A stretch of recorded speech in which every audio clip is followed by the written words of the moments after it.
ഞാൻ അവസാനമായപ്പോൾ അമ്മ പറഞ്ഞാലൊക്കെ കേൾക്കാണ്ടായല്ലേ. അതൊക്കെ ഞാൻ ഈ അനുഭവിക്കണേന്ന് പറഞ്ഞു ഇങ്ങനെ. അപ്പോൾ ഞാൻ പറഞ്ഞു ഇല്ല മോനെ, അതൊക്കെ ഒരു സാധാരണ വീട്ടിലുള്ളതല്ലേ, ഭക്ഷണം കഴിക്കണേനാണ് ഈ പ്രശ്നം ഉണ്ടാക്കുന്നത് മുഴുവൻ. അല്ലാതൊക്കെ സാധാരണ വീടുകളിലുള്ളതല്ലേ, മോനൊന്നും നമ്മോട് ചെയ്തിട്ടില്ല.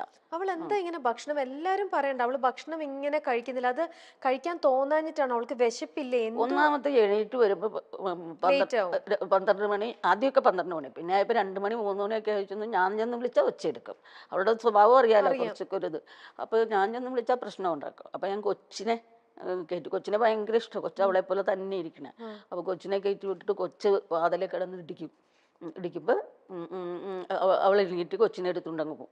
അന്നേരം പിന്നെ ഞാൻ ആ ഹോസ്പിറ്റലിൽ കിടന്നത് ഒത്തിരി പ്രശ്നമായി. ഹോസ്പിറ്റലിൽ കിടന്ന് കഴിഞ്ഞപ്പോഴത്തേക്കും ഇവിടെ ഇവർ മോളും വരുമ്പോഴും കൂടി എന്താ വേണ്ടേ നിനക്ക്, സാൻഡ്വിച്ചോണോ എന്താ വേണ്ടതെന്ന് വെച്ചാൽ അതെല്ലാം വാങ്ങിച്ചോ, അല്ലെങ്കിൽ ഉണ്ടാക്കി, അവൾ കഞ്ഞിയും പയറും വേണമെന്ന് പറഞ്ഞിട്ട് അതൊക്കെ ഉണ്ടാക്കി കൊണ്ടുവന്നു. ഇതൊക്കെ റൂമിൽ വെച്ചേക്കുള്ളൂ, റൂമിൽ നിന്ന് താഴോട്ട് ഇറങ്ങൂല, അത് കഴിച്ചിട്ടുമില്ല, ഒന്നും കഴിച്ചിട്ടില്ല. അങ്കിള് പറഞ്ഞാലും അവള് കേൾക്കില്ലായിരുന്നോ? ഭക്ഷണം കഴിക്കാൻ ഫുഡിന്റെ പോലും കാര്യത്തിൽ ആര് ആരും പറഞ്ഞാൽ പറഞ്ഞാലും കേൾക്കില്ല. ആരും കേൾക്കൂല. അപ്പം എന്തെങ്കിലും വിഷമം ഉള്ളിലുണ്ടായിരുന്നായിരിക്കും, വേറെ വിഷമമല്ല, ഭക്ഷണം കഴിക്കാൻ മേലാത്ത എന്തെങ്കിലും ഒരു എന്തെങ്കിലും ഇതുണ്ടായിരിക്കും. കൊറോണ വന്നേ പിന്നെയാണ് ഇങ്ങനെ ആയത്. കൊറോണ വന്നവർക്കൊക്കെ ഇങ്ങനെ ശ്വാസകോശത്തിന് പ്രശ്നം ഉണ്ടായിരുന്നല്ല, അതിൻ്റെയാണ്. അന്നേരം അവർ പറഞ്ഞു അറ്റാക്കാണ് എന്ന് പറഞ്ഞു. അത് ഇത് തന്നെയായിരുന്നു. അവർ അതുകൊണ്ടാണ് ഓപ്പറേഷൻ ചെയ്യാണ്ടിരുന്നത്. നമ്മളെല്ലാവരും നമുക്കും ജീവിക്കണം അല്ലെ? ദൈവം നമ്മളെ വിളിക്കുന്നോടം വരെ നമ്മളെല്ലാവരും, നമ്മളിപ്പം മകള് മരിച്ചു എന്ന് പറഞ്ഞാലും നമുക്കിനി അങ്ങോട്ട് എത്ര ദിവസമാണോ നമ്മൾ അത് ജീവിച്ചേ പറ്റൂ. ഇപ്പോൾ ഇത് 1.5 കൊല്ലമായി, ആണ്ടിക്ക് അതിൽ നിന്നും ഇപ്പോഴും പുറത്തേക്ക് ഇറങ്ങുന്നില്ല, എല്ലാം പറഞ്ഞു. പക്ഷെ കൂടെ എപ്പോഴും ഉള്ളത് രാജു അങ്കിളാണ്, എപ്പോഴും സപ്പോർട്ടായിട്ട് കൂടെ നിൽക്കുന്നത്. അദ്ദേഹം സ്വന്തം മോളെ പോലെയാണ് സുബീനെ കണ്ടതും കൊണ്ടു നടന്നതും. എനിക്ക് തോന്നുന്നു പ്രോഗ്രാമിലും സ്ഥലങ്ങളിലും എല്ലാം അല്ലേ? എല്ലായിടത്തും. പിന്നെ ട്രിവാൻഡ്രത്തൊക്കെ കൊണ്ടുപോകുന്നത് പുള്ളിയാണ്. പുള്ളി വണ്ടി ഓടിച്ച് കൊണ്ടുപോകും, ഇങ്ങനെ തിരിച്ചു വരും. കൊറോണ കഴിഞ്ഞ പിന്നെ ഫ്ലൈറ്റ് ഇല്ലാണ്ടായല്ല, അത് കഴിഞ്ഞ പിന്നെ ഒറ്റയ്ക്ക് വിട്ടിട്ടില്ല. ഇപ്പം ആന്റി കണ്ടോന്നറിയില്ല, സുബി നേരത്തെ റിമി ടോമിയുടെ ഒരു ഇന്റർവ്യൂല് പ്രോഗ്രാമിൽ സുബി പോയിരുന്നു. അന്ന് അവർ തമ്മിൽ എന്തോ ഒരു കോൺവെർസേഷൻ്റെ ഇടയിൽ അന്ന് സുബി പറഞ്ഞൊരു കാര്യമുണ്ട്, ഞാൻ മരിച്ചാലും പിന്നീട് ഞാൻ മരിച്ചാലും എൻ്റെ വീട്ടുകാര് നല്ല രീതിയിൽ ജീവിക്കണം, അതിനുള്ളതെല്ലാം ഞാൻ ചെയ്യും, അങ്ങനെയാണ് ഞാൻ നോക്കുന്നത്. അല്ലെങ്കിൽ എനിക്കതാണ്, ഞാനില്ലാത്തപ്പോഴും അവർ സന്തോഷത്തോടെ ഇരിക്കണം, അവർ നല്ല രീതിയിൽ ജീവിക്കണം. അതാണ്ട് കേട്ടോ, ആ ഇന്റർവ്യൂ കണ്ടോ? എനിക്കറിയാം. പക്ഷെ പുള്ളിക്കാരത്തി അത് വിചാരിച്ച എന്താന്ന് വെച്ചാൽ, ഇൻഷുറൻസിന്റെ കാര്യം പറഞ്ഞാണ് അവർ തുടങ്ങിയത്. അപ്പൊ റിമി പറഞ്ഞു ഞാൻ ചത്തു കഴിഞ്ഞിട്ട് അങ്ങനെയൊന്നും ഞാൻ ചെയ്തിട്ടില്ലെന്ന് പറഞ്ഞു. അപ്പൊ പുള്ളിക്കാരത്തിക്ക് 27.5 ലക്ഷം രൂപയുടെ മെഡിക്ലെയിം ഉണ്ടായി. ഈ പാൻക്രിയാസിൽ കല്ലുണ്ടെന്നും കരളിന് അസുഖം വന്നെന്നും പറഞ്ഞത് തന്നില്ല നമുക്ക്. സ്റ്റാറിൻ്റെ ആയിരുന്നു. ഇനിയിപ്പോൾ അത് പറയാമെന്നറിയില്ല, പേര് പറയാമെന്നറിയില്ല. അവർ നമുക്ക് പൈസ തന്നില്ല. എന്നാലും പക്ഷേ അവൾക്ക് ആ കുട്ടിപ്പട്ടാളം വന്നേ പിന്നെയാണ് ഒന്ന് പണ്ടത്തെ ഇതറിയാലോ, പോയാൽ എന്താ നമുക്ക് കിട്ടണതൊക്കെ. അത് ഇവിടെ വലിയ വലിയ ആർട്ടിസ്റ്റുകളൊക്കെ പോലും മരിച്ചു കഴിയുമ്പോൾ അവരുടെ വീട്ടുകാരൊക്കെ അനാഥരായി ഒന്നുമില്ലാതെ വെക്കും. പക്ഷെ ഞങ്ങൾ അതിൻ്റെ ഇടയിൽ ഞാനും ഹസ്ബൻഡും കൂടി എൻ്റെ വീട്ടിൽ നിന്നുള്ള വീതവും വിറ്റുകൊണ്ട് വന്ന് അന്ന് കുറച്ച് സ്വർണ്ണമൊക്കെ ഉണ്ടായതൊക്കെ വിറ്റ് റിയൽ എസ്റ്റേറ്റിലേക്ക് ഇറങ്ങി. അതുകൊണ്ടാണ് എനിക്ക് ചികിത്സിക്കാൻ പറ്റിയത്. അല്ലാണ്ട് സുബിയുടെ കയ്യിൽ ഇത്രയും ഞങ്ങൾക്ക് 57,500 രൂപ വീടിന് ലോൺ അടയ്ക്കണമായിരുന്നു, കാറിന് ലോൺ അടയ്ക്കണമായിരുന്നു. ഇത്രയും പ്രശ്നങ്ങളൊക്കെ ഉണ്ടായി. അതിൻ്റെ ഇടയിലാണ് സുബിക്ക് ഇത്ര ലക്ഷങ്ങൾ അങ്ങ് അവിടെ ആയത്. ഹെൽത്ത് ഇൻഷുറൻസിന്റെ ഒന്നും കിട്ടിയില്ല. അത് കിട്ടുന്നതാണ്. ഞാനും മാനേജ്മെൻറ്റുമായിട്ട് അവിടെ ഇത്തിരി പ്രശ്നമുണ്ട്. അവർ അത് സീൽ ചെയ്ത് തരണം. അപ്പോൾ ടിനി ടോമും ഞാനും പുള്ളിയും കൂടെയാണ് അവിടുത്തെ മാനേജറെ കണ്ടത്. അപ്പോൾ അവർ ടിനി ടോം പറഞ്ഞു ശരിക്കും പറഞ്ഞാൽ നിങ്ങൾ ഈ പൈസ മേടിക്കരുത് എന്ന് പറഞ്ഞു. അപ്പോൾ 2.5 ലക്ഷം രൂപ കുറച്ച് തന്നേക്കാന്ന് പറഞ്ഞു. ലക്ഷങ്ങൾ കെട്ടി കുറച്ച് തന്നു. അത് കഴിഞ്ഞ് പിന്നീട് ഞാൻ ആ പേപ്പർ, നമുക്കത് കേസ് കൊടുത്താൽ കിട്ടിയാനേ. ഇപ്പോൾ കോടതി അങ്ങനെ പറയുന്നുണ്ട്, എല്ലാവരുടെയും പൈസ മേടിച്ച് കൊടുക്കുന്നുണ്ട്. അപ്പോൾ കേസ് കൊടുത്താൽ ാനായിട്ട് ചെന്നപ്പോൾ അവർ പേപ്പർ സൈൻ ചെയ്ത് തന്നില്ല. അപ്പോൾ പറഞ്ഞു 2.5 ലക്ഷം രൂപ കുറച്ച് തന്നതിന് ഒരു ചെക്ക് എഴുതി കൊടുത്തിട്ട് മേടിച്ചുകൊണ്ട് പോയിക്കോളാൻ പറഞ്ഞു. പിന്നെ നമുക്ക് ഇവിടെ നിന്ന് ഇത് കിട്ടിയതുമില്ലെങ്കിൽ വലിയ പ്രശ്നമാവില്ലേ.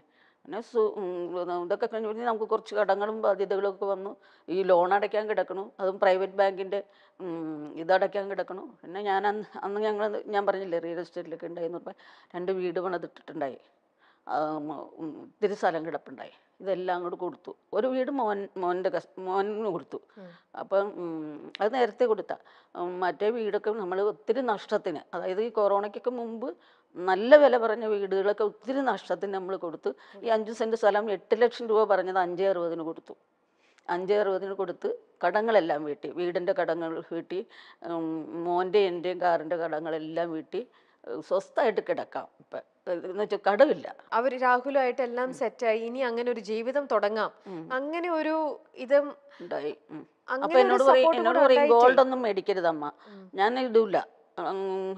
ഗോൾഡൊന്നും അല്ലെങ്കിലേ മേടിച്ചിട്ടുണ്ടോന്ന് അവള് സമ്മതിക്കൂല. അങ്ങനെയാണ്. ഞാനൊരു കുഞ്ഞുമാലയല്ലേ ഇടുള്ളൂ എന്ന് പറയും. അപ്പൊ ഇവൻ രാഹുൽ എന്നോട് പറയും, ഇതൊക്കെ കുഞ്ഞു കൊച്ചിനെ ഭയങ്കര ഇഷ്ടമാണ് രാഹുലിനും, ഒക്കെ കൊച്ചിന് കൊടുത്തേര്, എനിക്ക് ജീവിക്കാനുള്ള സ്വത്തൊക്കെ എൻ്റെ കയ്യിലുണ്ട് എന്ന് പറയും. എന്ന് രാഹുലും പറയും. അങ്ങനെ അല്ലെങ്കിലും ഞാൻ അപ്പം അവനോട് പറയും, അല്ലെങ്കിലും നീ എൻ്റെ ചിലവ് ജീവിക്കാമെന്ന് വിചാരിക്കണ്ട, നീ പണിയെടുത്ത് എനിക്ക് തന്നോളണം, ഞാനിനി പോകില്ല. അങ്ങനെ അവനോടും പറയും. തമാശയാണ്, എന്നാലും അങ്ങനെ പറയും. പക്ഷെ അല്ലാതെ അങ്ങനെ അങ്ങനെ മരിച്ചു പോകുന്നൊരു ചിന്താഗതി ഉണ്ടായില്ല. ഉണ്ടായെങ്കിൽ ഇങ്ങനെയൊക്കെ പ്ലാൻ ചെയ്യൂലല്ലോ. അപ്പം ഞാൻ പറഞ്ഞിരുന്നു, ഇവർക്ക് വേറൊരു വീട്ടിൽ പോയി നിൽക്കാനൊക്കെ ബുദ്ധിമുട്ടാണ്. അപ്പോൾ നിങ്ങൾ ഇവിടെ തന്നെ താമസിച്ചോ, അവൻ അവിടെ കുറച്ചെടുത്താണ് എൻ്റെ വീട്, നിങ്ങൾ ഇവിടെ തന്നെ.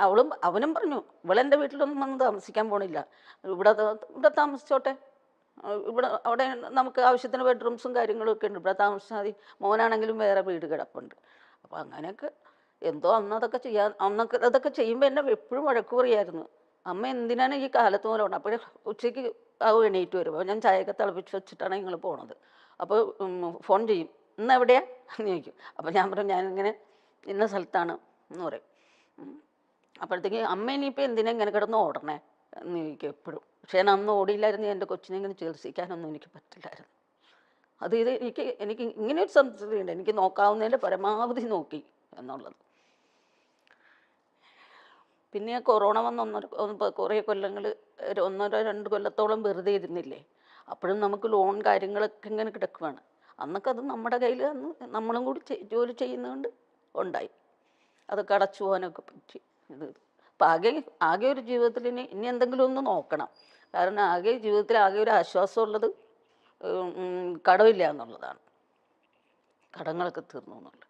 എന്നിട്ട് അവിടെ കിടന്നിട്ടും പുള്ളിക്കാരത്തിൻ്റെ ചിന്ത ഇതൊക്കെയായിരുന്നു, അമ്മ എങ്ങനെ ലോൺ അടയ്ക്കും. ഇപ്പോൾ 2 കൊല്ലമായി നമ്മൾ അടച്ചു തുടങ്ങിയിട്ട്.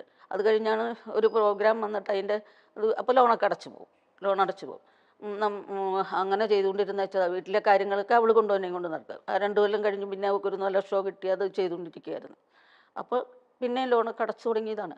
അപ്പോൾ ഇപ്പം ഇത് പറയുമ്പോൾ ഇതിൻ്റെ ഇടയിൽ കമൻറ്റ് വരാൻ പോണത്, ഞാനിന്നാൾ ഹോസ്പിറ്റലുകാരുടെ കാര്യം പറഞ്ഞപ്പോൾ അവരോട് പറഞ്ഞിട്ട് കമൻറ്റ് വന്നത്, തള്ളയ്ക്ക് ഇപ്പോഴും കാശ് മാത്രം മതി ആരാണ്ട് എഴുതി, ഒരാൾ കേട്ടോ, അല്ലാണ്ട് വേറെ ആരും അങ്ങനെ ഒരു കമൻ്റൊന്നും പറഞ്ഞില്ല. നമ്മൾ അവരുടെ അതൊന്നും നമ്മൾ നോക്കിയിട്ട് കാര്യമില്ല, നമുക്കറിയാലോ എന്തായിരുന്നു സത്യം, എന്താ നടക്കണേ, നമുക്ക് എല്ലാവരും അല്ല, ഇനി എത്ര പറ്റില്ലല്ലോ ആൻറ്റി. വീട് ഞാൻ പറഞ്ഞത് നീ പേടിക്കണ്ട. അപ്പോൾ ഇനി മാറ്റി വയ്ക്കുമ്പോൾ നമുക്ക് നല്ല പൈസയാവും, കുറേ പൈസയാവും.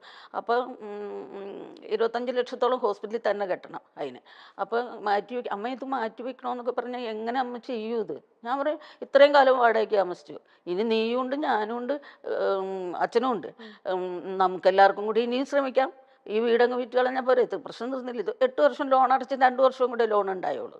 അത് വിൽക്കാൻ നീ പേടിക്കേണ്ട, നീ കാശിനെ കുറിച്ചൊന്നും ഇവിടെ കിടന്ന് ചിന്തിക്കുകയേ ചെയ്യരുതെന്ന് പറയും. അവൾക്ക് അതൊക്കെയായിരുന്നു ചിന്താഗതി. അവൾ എപ്പോഴും ആ ഒരു കാര്യത്തിൽ ഇങ്ങനെ ടെൻഷനായിരുന്നു അല്ലേ സുബിക്ക്? എപ്പോഴും അത് ഇങ്ങനെ വല്ലാണ്ട് സുബീനെ എത്രത്തോളം സ്നേഹം സൈഡിൽ നിന്ന് കിട്ടിയാലും നിങ്ങളൊന്നും സെക്യൂർഡ് അല്ലല്ലോ, നമ്മൾ സെക്യൂർഡ് അല്ലല്ലോ, നമുക്ക് ഇനിയും കുറച്ച് കാര്യങ്ങൾ ചെയ്യാനുണ്ട്, ഇങ്ങനത്തെ ഒരു വറി എപ്പോഴും. അത് ഞങ്ങൾക്ക് വീടൊക്കെ ഉണ്ടായതാ. ഞാനിങ്ങനെ ചെറുപ്പം മുതലേ ഇതുങ്ങളൊക്കെ പഠിക്കുമ്പോൾ മുതലേ ഞാനിങ്ങനെ എന്തെങ്കിലും ജോലി ചെയ്യും, എന്തെങ്കിലുമൊക്കെ ചെയ്യും ഞാൻ.